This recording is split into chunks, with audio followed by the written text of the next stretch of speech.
Hi everyone, and hi Gretchen. So my guest today for this episode that we need so much during the times of coronavirus crisis, my guest is Gretchen Schimelpfenig from the Resource Innovation Insitute, and today we're talking about cannabis.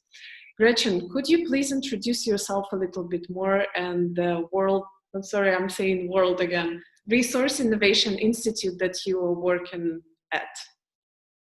Sure. So my name is Gretchen Schimelpfenig. I'm an engineer by background, so I have a passion for energy efficiency and resource conservation in buildings specifically, and got into cannabis and specifically buildings that are used to cultivate cannabis a couple of years ago, and found out about this really cool nonprofit called the Resource Innovation Institute that was working to establish best practices and gather more data on the energy and other resource impacts of cannabis so that we can understand how sustainable is a product versus another product, just like we can compare things on the market today. Mm-hmm. On this podcast, I am exploring on Sustainability Explored podcast, I'm exploring how sustainability is represented in different types of economy, in different spheres of economy. As someone who has never touched cannabis even, how does the industry, since when it became legalized in the US, in which states it is the case, and what sustainability practices are currently introduced in the sustainability industry, in the cannabis industry, sorry. Great questions. So first of all, I'll say also to answer the second part of your question, I'm the technical director for Resource Innovation Institute. So I work on data and technical stuff related to our goals of creating best practices for this industry. So to your second question, okay. So cannabis has a really storied past in the US, and then every other country has their own story with cannabis too. Some of them have only recently legalized, and I can't speak to all the other countries that have started to legalize, but for example, Canada just recently legalized as a whole country. The US has been really unique for a while because we've been doing it state by state. And so some states have had legalized what's called medical cannabis, so supporting the non-psychoactive side of cannabis, treating people with painful conditions and helping them manage their issues. Those have existed since, in some states, the early 2000s. And so those markets have been established for a while, but they've been small. And in certain states, they've been big, like in California, but not big enough to raise the interests of certain sustainability thought organizations. For example, cannabis has been, like a lot of people call it, the Wild West for a while, where people have been building facilities to grow it, people have been making businesses to make money on it, but they haven't had, to your future questions that we're going to talk about on the podcast, there haven't been much standards or guidelines or suggestions on how to make it a sustainable product. And the market is changing all the time. So new states are coming online, and some of those states have never, to your point, touched the cannabis plant, and then they are trying to make regulations to address the industry. So it's a very interesting time. Yeah, I can't say, I don't have that off the top of my head how many states are legal, but we have, I think 1 in 4 people in America, and then in the United States of America, live in an area that is in legalized cannabis. So that kind of tells you our population centers have legalized cannabis, and some areas in the middle of the country have it. Mm-hmm. The industry of cannabis, does it try to introduce any sustainability practices to introduce them inside of the industry? Because I've been reading articles about efforts to reduce carbon footprint. Do you know anything about that? Sure. So there's practices that are voluntary, so things that people want to do and are encouraged to do, perhaps with financial incentives, which I can talk about a little more. And then there's things that people are being forced to do by regulation and code, energy codes, building codes, safety codes, things that people have to do. So there's some things that people are doing voluntarily. For example, there are a lot of folks that I talk to that have been cultivating for decades that are very, very, very passionate about carbon sequestration in their soil and using regenerative soil practices, perhaps avoiding using chemical fertilizers. So some of those folks have been very concerned about what's good for the plant and trying to make it so that the plant is growing in the most sustainable environment in its root system. However, they've been growing them in these buildings that have been relatively inefficient. And so energy efficiency related to the lighting systems to grow cannabis and the buildings that serve these grow houses, that's a more recent thing. Now that folks are seeing how the facilities are impacting the electric grid, how much energy they need, now people are being like, oh, hey, we should think about energy efficiency, not just in being good to the plant, but think about being good to the whole environment. Some other things that folks have done voluntarily because they've needed to is water reclamation. So not just being wasteful with the amount of water that they use if they live in a drought-stricken region, but that has led to unsustainable activities like using water that they don't own. So illicit cannabis cultivation has previously had some issues with water being taken from places and kind of being out in the middle of folks' farms discovering cannabis grows. Now that people are growing inside, they are recognizing, okay, this is my water that I need to be conscious about the amount of use that I use. So some people are voluntarily doing that because they have to pay for it now. Mm-hmm. And some other things that people have been doing are thinking about material sourcing and how much waste they generate. So those are some other sustainable aspects of cannabis industry businesses, whether they cultivate cannabis or whether they're perhaps making packaging for cannabis products or using cannabis as an alternative material for fabrics or for building materials. Right, that leads me to my next question. Except for the medical use, where else cannabis can be used? Yeah, so some folks find it in the grocery aisle nowadays. You know, you're seeing it being incorporated into food and beverages. You're seeing it included in cosmetics like moisturizers, topical products that are good for the skin. It's an oil, so it's been used for oil as a lubricant as well in non-topical, non-human based stuff. I think that it's been interesting to see the use of it in construction. I'd love to see that become a bigger part of it. Like, I think one of the articles we exchanged before we talked was talking about hemp concrete. Concrete's been a very carbon intensive material for a long time. And then hemp fibers for fashion, as well as hemp fibers for things like rope and construction materials. It could be interesting to see where that goes. I think that one of the biggest things for us in the US was the Farm Bill that made hemp a crop instead of being considered part of the cannabis plant that is illicit substance, you know, a drug. It's now being able to be grown by farmers. And so I think we'll see a lot more diverse products out in the industry as people are allowed to grow it more freely. Mm-hmm. I'm curious now. Earlier, you talked about the energy input and the water that needs to be consumed to grow hemp. That's another name of the cannabis is the biological name, right? And hemp is the more widespread. Great. I'm glad you brought it up. Cannabis is the scientific term, just like there's a scientific name for every plant. It's like the botanical name. A botanist would call it Cannabis sativa. Hemp is used to describe a type of cannabis, sort of like a family of cannabis that happens to have a very low THC content, which means that it isn't psychoactive. THC is one of the cannabinoids that gets you high. CBD is a cannabinoid that has more to do with body high that allows for pain management. So that's why you don't get head high when you have CBD, THC high content. Anyway, but note that there's more than 100 cannabinoids. So we have names for those.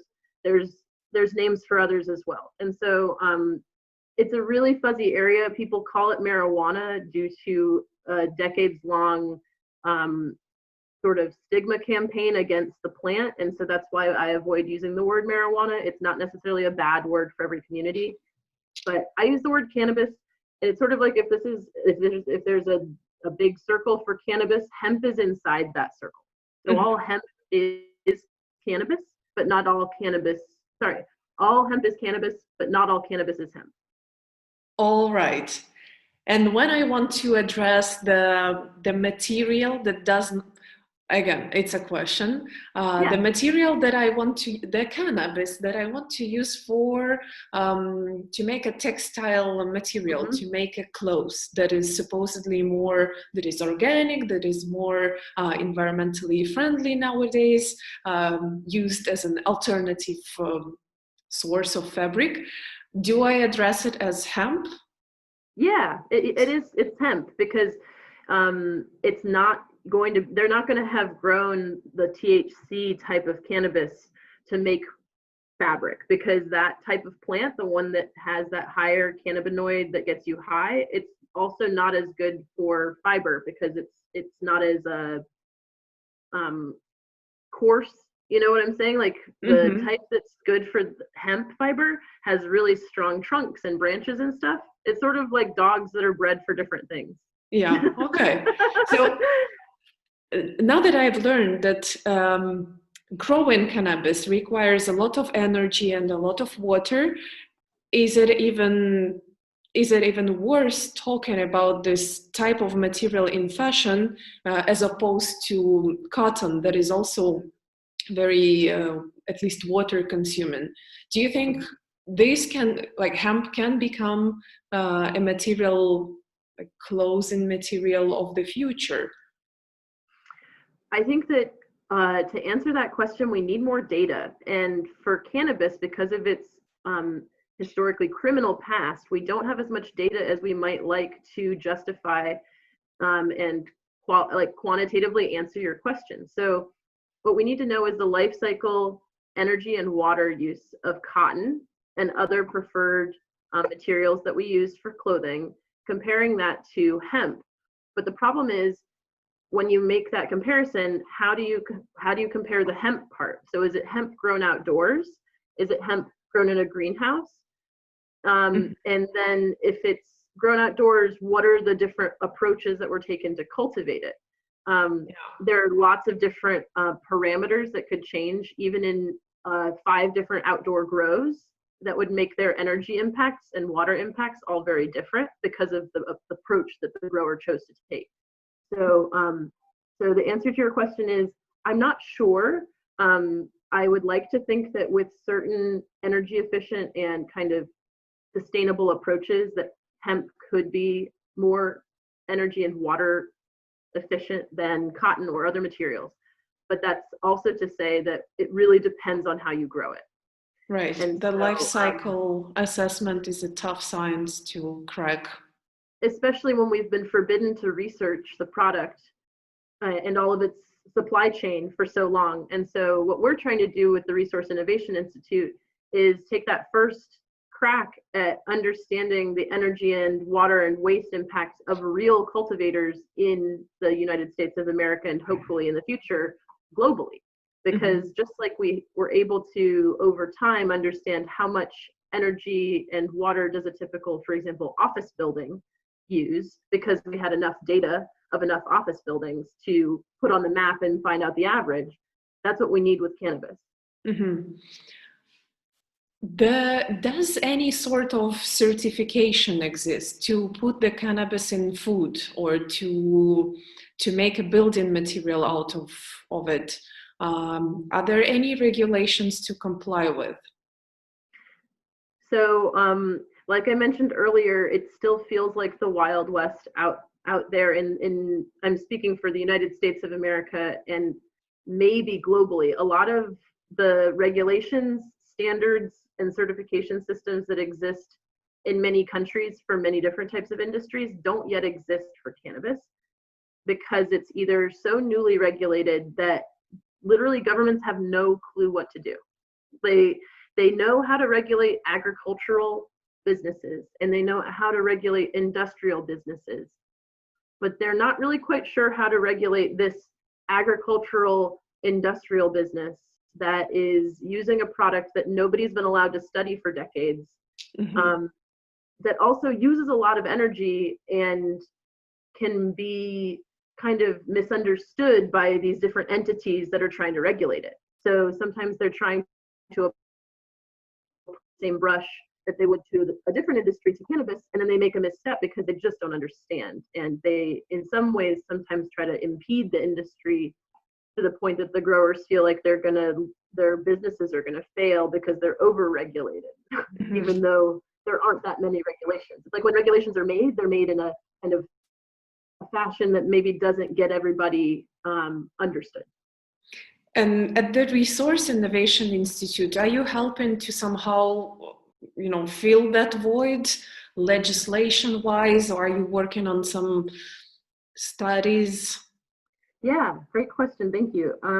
So we as a nonprofit try to be that non-partial third-party kind of mediator that can help the growers talk to these entities that are trying to make regulations that they are going to have to comply with. So for example, in the state of Massachusetts, we've been working with them to help adjust the regulations to be something that is still going to help the state achieve its climate action goals. They really don't want the cultivators to use so much energy that they miss their goals, right? Mm-hmm. But at the same time, the cultivators didn't want to feel forced to grow with LED lighting. They said, hey, the energy regulations you made are so strict that we're going to have to use LED, and we don't want to use LED. And that's a whole other story that we could talk about, another podcast, all about why growers are reticent to use LED lighting, but it's one of the major energy efficiency measures that they can do in their facilities to switch to LED instead of using these older fluorescent approaches that have been tried and true for a long time, but are more energy intensive. Mm-hmm. But what's the difference, speaking of lighting, in a couple of words, because I really don't, what's the difference for them? What's the point of not changing? And so you're raising the question Massachusetts had. They were like, we need to achieve these climate goals. Like, what's wrong with pushing the growers towards LED? And we said, hey, we understand LED is pretty much accepted by every other industry as it's good light. But growers have for a really long time used what's called high intensity discharge, HID, or high pressure sodium, HPS lights. And they're a type of fluorescent light. But just like you and I have switched to LED light bulbs in our house, and all of the office buildings and any commercial building has pretty much LEDs everywhere because it costs less to operate, growers have stuck with these other lights because they feel it provides the right spectrum of light, and they also like that it puts out heat. I don't know, like, it's a long story, but basically they're like, it's the perfect spectrum, and we like that it puts out heat, because when I convert to LED, then my rooms are going to be too cold. I mean, there's lots of interesting conversations that come up, but really it's about spectrum. And so only recently LED lights have been produced by manufacturers that are trying to meet growers rather than just trying to offer a product to the market. So they're like, hey, we actually thought about the spectrum that you say cannabis needs. So here we did research and case studies, and we promised that this is going to grow cannabis.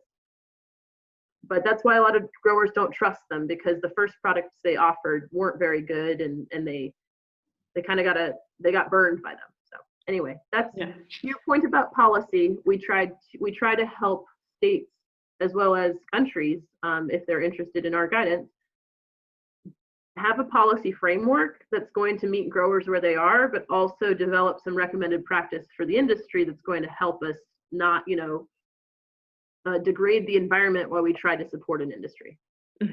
So to kind of balance the balance.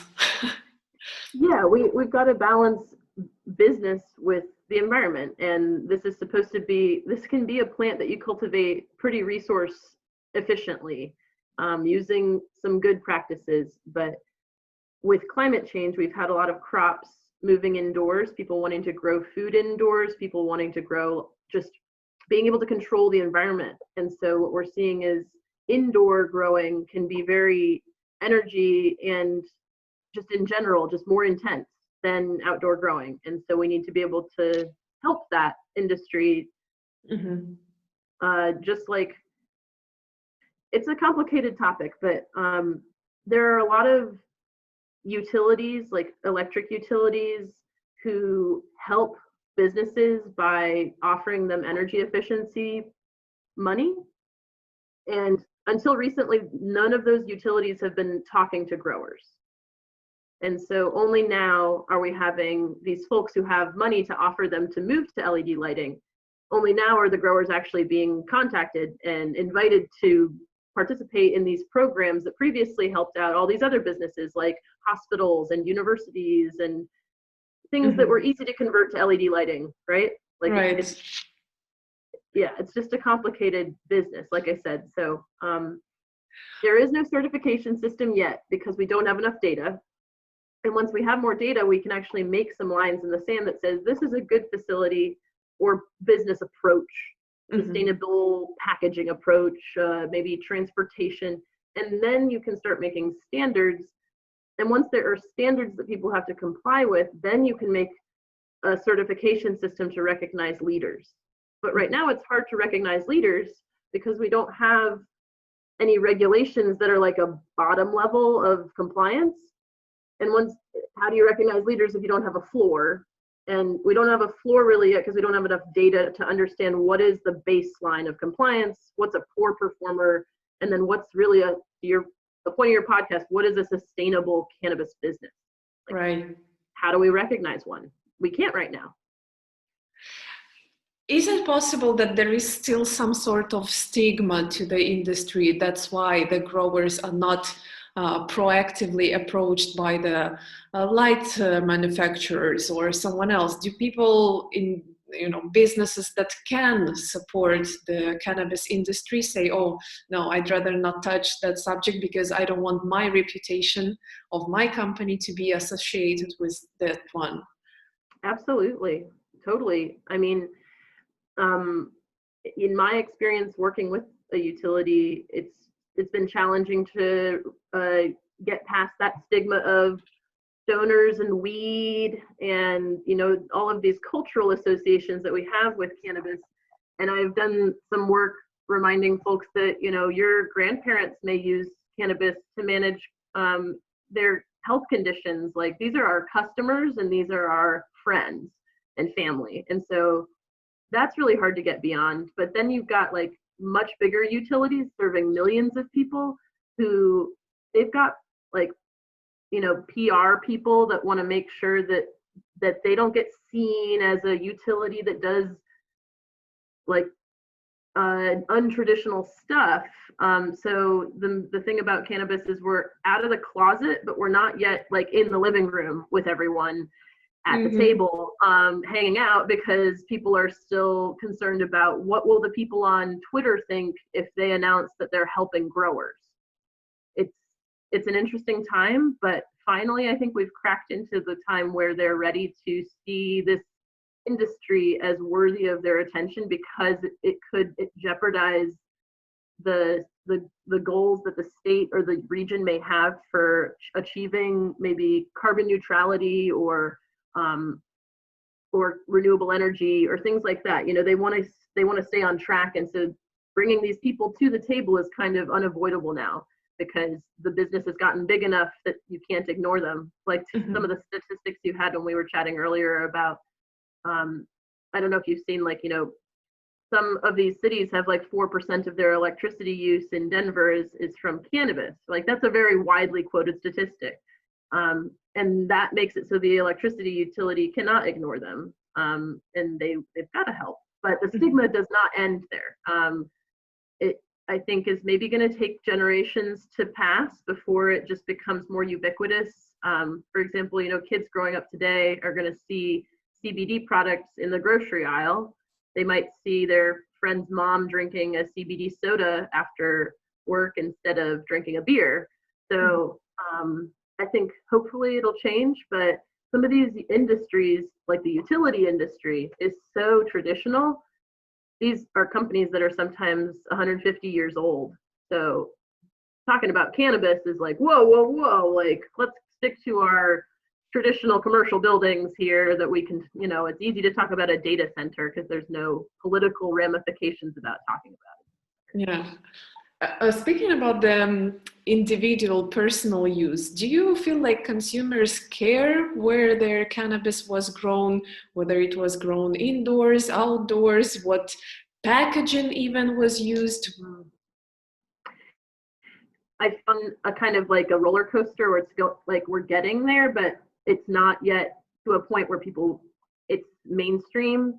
I think with the vaping crisis that we had earlier this year, with there being adulterants in the vape cartridges, I don't know if we basically in America, in the United States, had a incident with some of the oil, the vaporizer oil that has cannabis distillate in it, had been adulterated with vitamin E oil, which is used to, I think, a thickening agent for it, but that caused people to die.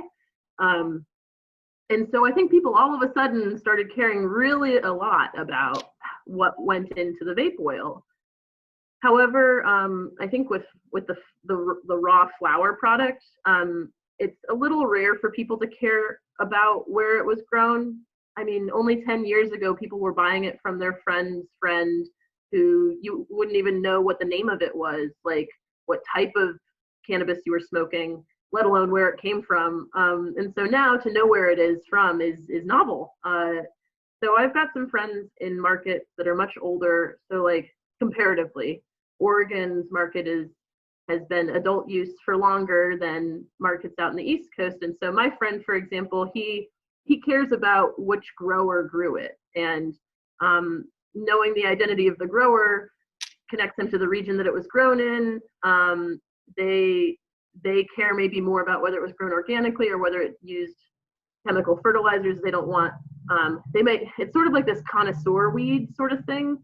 But in general, folks in younger legal markets are just more excited to have access. They don't really care about the origin of it. For example, I was up in Canada, and you go to these stores, it's like this big corporate weed store. It doesn't feel like you're buying it from a curated situation. It's very much like, come and get your weed, get out of here. So it doesn't feel like you would care. It's not going to be like have a sustainability aisle or something like that, but it could be something that the market starts to differentiate once the markets get older. Mm-hmm.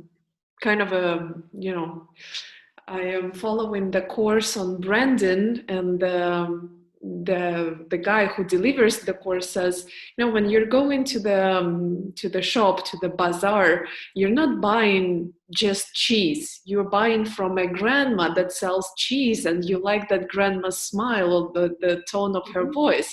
So you're not really buying the cheese, you're buying the grandma.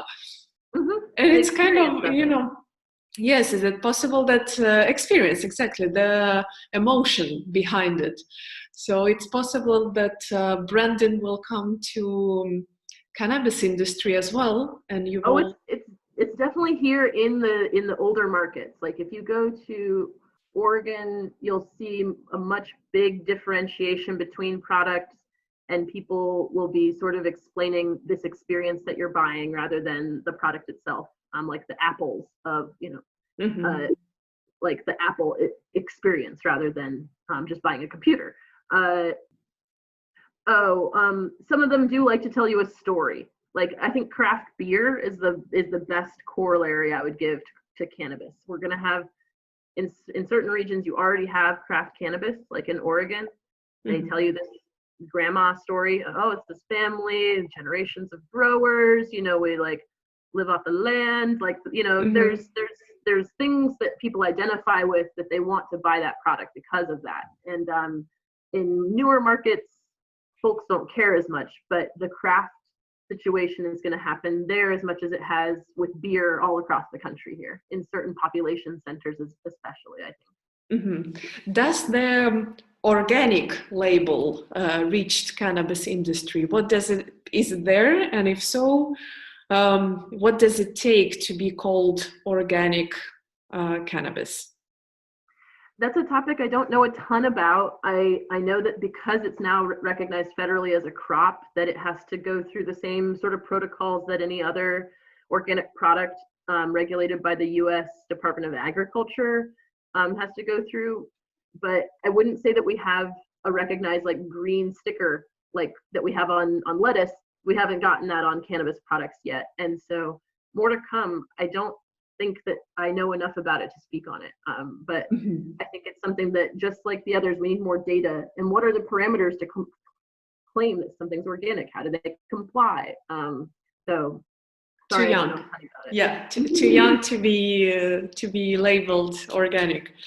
I think actually we might be in that perfect stage of greenwashing, where everyone's claiming to be doing something.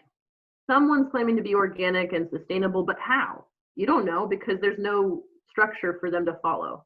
Yeah, there is no way to prove, to find out. Yeah, or there is some way, but you as a consumer aren't aware of whether it's legitimate or not. I found a really interesting article on how cannabis industry connects to 17 United Nations development goals. And there is a little piece that drew my attention. It's a little bit long, but let me just pick a little bit of that. Because of its characteristics, widespread cultivation and use, and the diversity of its application, the cannabis sativa plant and related policies directly pertain to at least 64 of the 169 targets among 15 out of the 17 goals of the United Nations 230 Agenda for Sustainable Development. The article suggests that, speaking of the different public policies that affect or are somehow involved with cannabis, do you think that 2030 agenda of the United Nations on the sustainability goals can somehow be a blueprint document that will push the climate and environmental concern of the industry?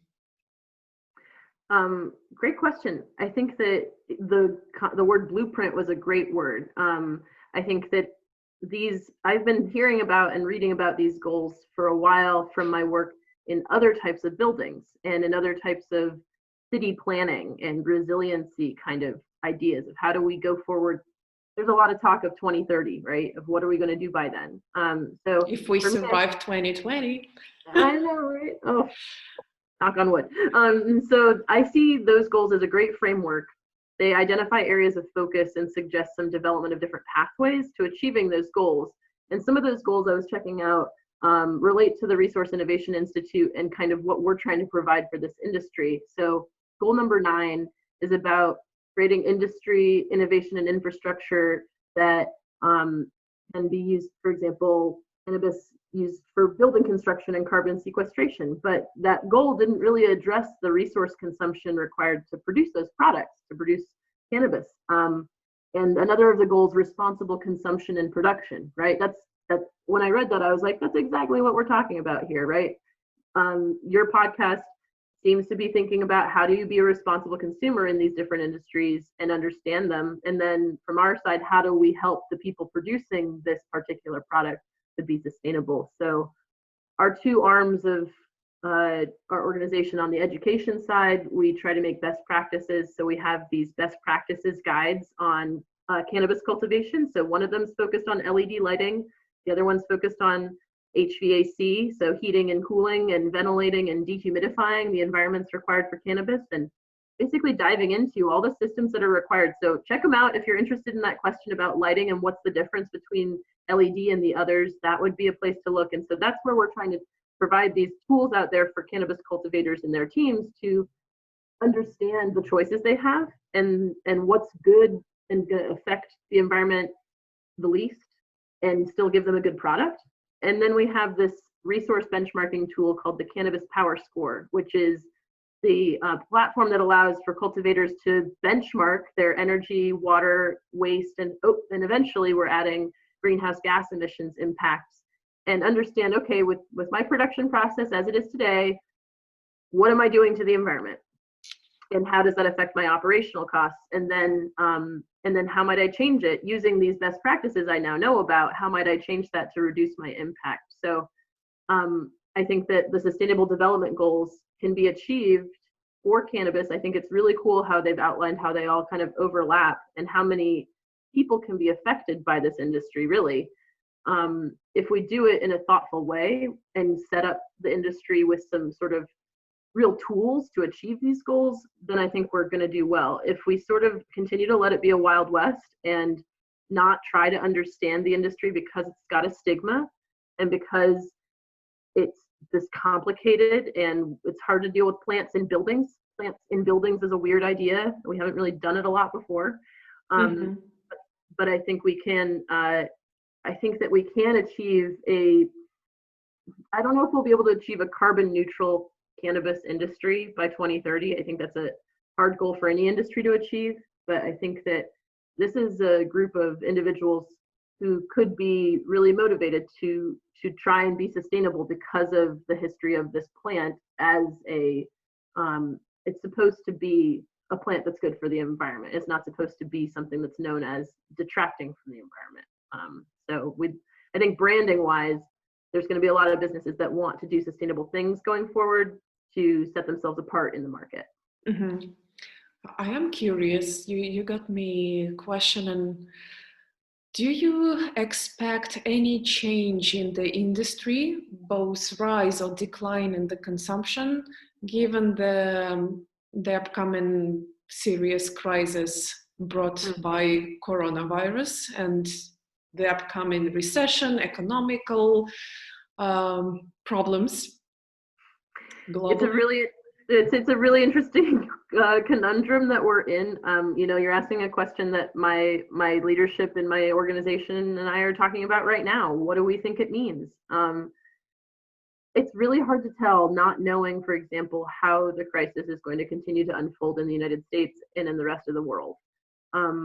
I think that it's been interesting to watch California, for example, in their response to the crisis. They chose to designate dispensaries of cannabis as emergency or essential.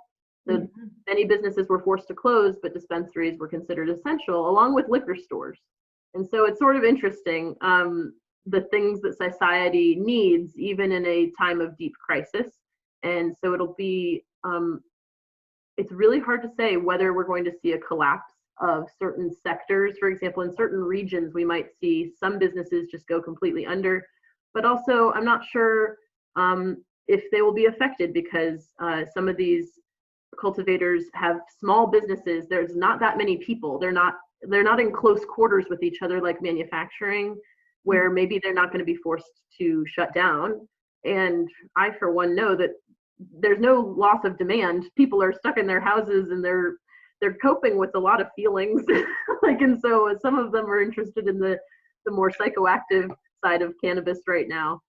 So we might see an increase in product demand in certain parts of the market because people are grappling with a change that it's so unprecedented. Yeah, it's unprecedented and uncertain to the point that people are perhaps still going to prioritize it as something they spend money on. Something I read today. My anxiety has anxiety. Yeah, it sometimes feels like that. It feels like an out-of-body experience sometimes. Like, am I watching a movie of myself? Like, when am I gonna wake up? Yeah.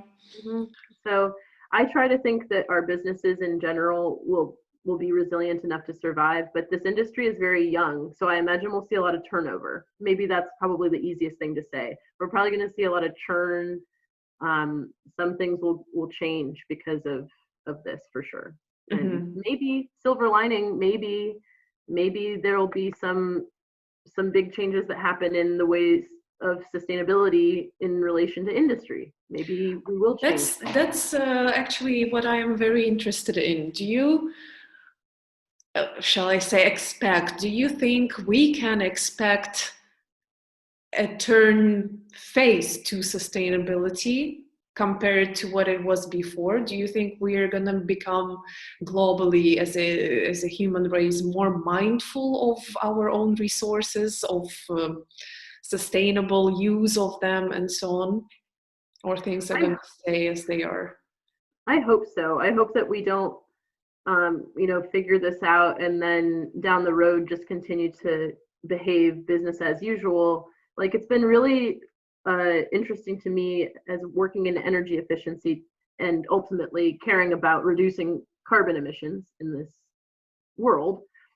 to see just the amount of emissions that have been avoided by all of these industrial things shutting down. And so it makes me think about how insignificant some of the work that I've done is compared to just shutting down parts of China and the US for several, days at a time. I wonder if, for example, before the coronavirus started to take over the news cycles here, we weren't focused on climate change. I mean, we would talk about it every once in a while when a scary scientific report would come out, but then our president would do something that would be newsworthy or something, and they would lose focus. And so the pessimistic side of me says that after this is done, I don't think we should expect some of the folks in leadership to change. I think that some of those folks may just have to stop being in leadership for us to ever change the way that we're doing things. And I think a new generation of leaders has to come out, and it might be too late. Like, I don't know, like, I don't want to be too pessimistic, but some industries seem like they've gone too far, and we don't have a lot of time. So maybe this is a wake-up call that'll get us to think about climate change, but I'm not sure if resiliency in relation to a public health crisis is going to be connected enough to sustainability and like resource planning, that I'm not sure if we're going to get this new leaf that I hope for. I hope so. I have hope. I am also hoping for a transformation that will clean up a lot of unnecessary bullshit in our minds. I'd call it this way. Mm-hmm. Okay, as we are approaching the end of our interview, one last question that I ask everyone. One piece of advice from you for the listeners of Sustainability Explored. So, as you probably gathered in the short time that we've talked, there's a lot of terminology. Like, we talked about the difference between THC and CBD and LED and HPS. There's all these acronyms, and it can be kind of confounding to understand how cannabis affects the environment, how cultivation is done, and how the energy and resources are impacted by those activities. So if you want to know more about, just literally for free, just as a person who wants to know about growing, or just as a person interested in business and where this market is going, and how it can be more sustainable, check us out at resourceinnovation.org. We've got an Instagram at Resource Innovation, and at Twitter, RI Institute. So RII, but no fourth I. So RII. I'm gonna add the link. RI Institute. Yeah, it cracks me up. Sorry. So all this to say, we're a nonprofit, so we're not a business. We're really just trying to help this industry understand how to not impact the environment as much, and to say how sustainable is A over B. So thank you so much for inviting me, and I hope that you learned a bit about cannabis and about how there's just a lot of work to be done to gather more data and understand this really interesting part of the businesses out there. Cool. Thank you very much, Gretchen, for being here with me today. And I wish you all the best of success with the Resource Innovation Institute and all the great work you do together. Thank you very much. Ciao, ciao. Thanks so much.